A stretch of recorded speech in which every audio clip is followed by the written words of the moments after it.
Hello again, Oak Class. I'm going to read you chapter 2 of The Enchanted Woods. Okay, so chapter 2. It's called First Visit to the Wood. The three children had no chance to visit the Enchanted Wood until the next week because they had to help their mother and father all they could. There was the garden to get tidy, curtains to sew for the house, and a great deal of cleaning to be done. Sometimes Joe was free and could have gone by himself. Sometimes the girls were sent out for a walk, but Joe was busy. So they had to wait. And then, at last, the chance came. "You can take your tea out today," said Mother. "You've worked so well, all of you, and you deserve a picnic. I'll cut you some sandwiches, and you can take a bottle of milk." "We'll go to the wood," whispered Bessie to the others, and with excited faces and beating hearts, they helped their mother to pack their tea into a big basket. They set off. There was a small gate at the bottom of the back garden that led into the overgrown lane running by the wood. They unlatched the gate and stood in the lane. They could see the trees in the wood and hear them talking their strange tree talk. Wish, wish, wish, wish. "I feel as if there are adventures about," said Joe. "Come on, over the ditch we go and into the Enchanted Wood." One by one, the children jumped over the narrow ditch. They stood beneath the trees and peered about. Small freckles of sunshine lay here and there on the ground, but not very many, for the trees were so thick. It was dim and green there, and a small bird nearby sang a queer little song over and over again. "It really is magic," said Fanny suddenly. "I can feel magic about somewhere. Can't you, Bessie? Can't you, Joe?"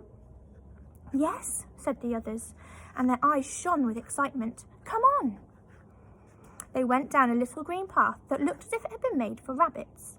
It was so small and narrow. "Don't let's go too far," said Joe. "We had better wait till we know the paths a bit better before we go deep into the wood. Look about for a good place to sit and have our sandwiches, girls." "I can see some strawberries," cried Bessie, and she knelt down and pressed back some pretty leaves, showing the others deep red strawberries below. "Let's pick some and have them for tea too," said Fanny. So they picked hard, and soon they had enough to make a fine meal. "Let's sit down under that old oak tree over there." "Oh, there's an oak tree," said Joe. "It's all soft moss beneath, and it'll be like sitting on a green velvet cushion." So they sat down and undid their sandwiches. Soon they were munching away happily, listening to the dark green leaves overhead saying, "Wish, wish, wish," all the time. And we've got a little picture. There's the three children under their oak tree eating their sandwiches.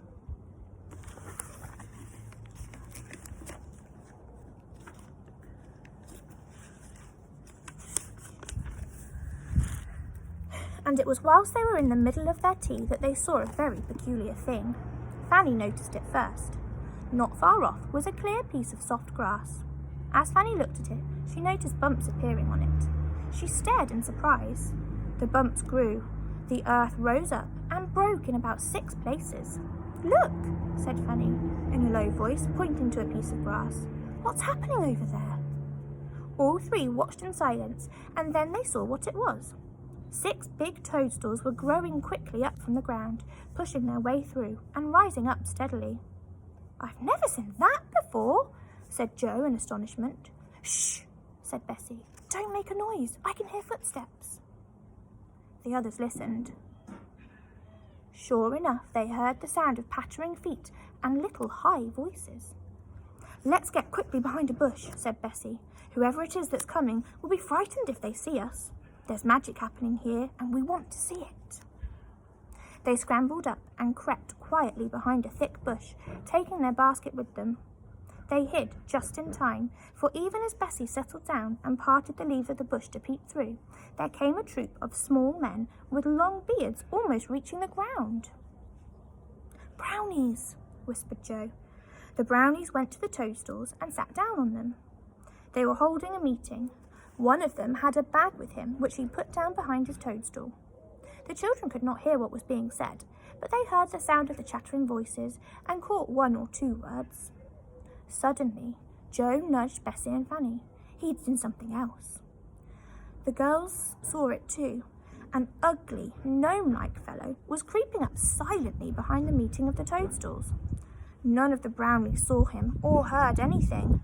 "He's after the bag," whispered Joe, and so he was. He reached out a long arm and his bony fingers closed on the bag. He began to draw it away under a bush. Joe jumped up. He was not going to watch people being robbed without saying something. He shouted loudly, "Stop, thief! Look at the gnome behind you!" In a fright, the brownies all leapt up. The gnome jumped to his feet and sped off with the bag. The brownies stared after him in dismay, not one of them following him. The robber ran towards the children's bush. He didn't know they were there. As quick as lightning, Joe put his foot out and tripped up the running gnome. Down he went. Crash! The bag flew from his hand and Bessie picked it up and threw it to the astonished brownies, who were still standing by the toadstools. Joe tried to grab the gnome, but he was up and off like a bird.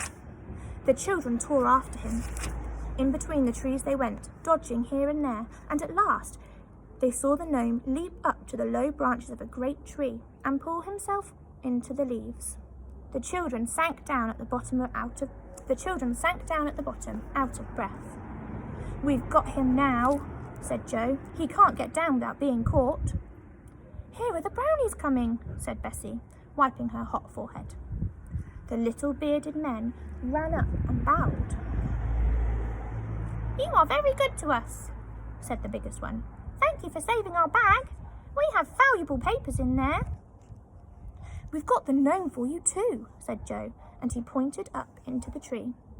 "He went up there. If you surround the tree and wait, you'll be able to catch him as soon as he comes down." But the brownies would not come too near the tree. They looked half frightened of it. "He will not come down until he wants to," said the biggest brownie. "That is the oldest and most magic tree in the world. It is the faraway tree." "The faraway tree?" said Bessie in wonder. "What a queer name. Why do you call it that?" "It is a very strange tree," said another brownie. "Its top reaches the faraway places in a way we don't understand.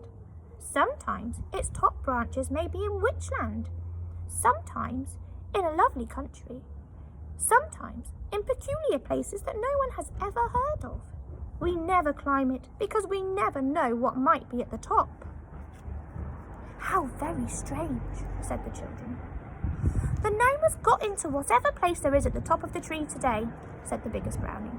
"He may live there for months and never come down again.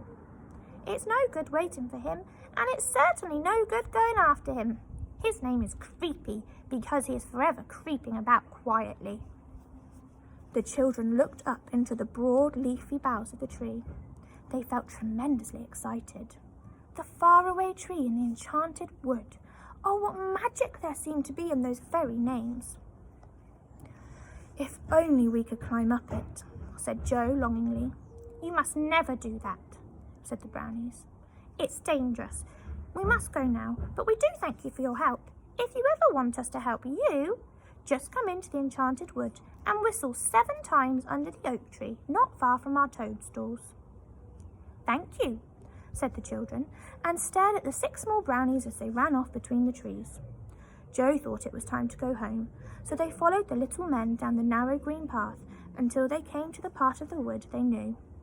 They picked up their basket and went home, all of them thinking the same thought. We must go to the faraway tree and see what's at the top. And that's the end of chapter 2. And I will read chapter 3 to you tomorrow.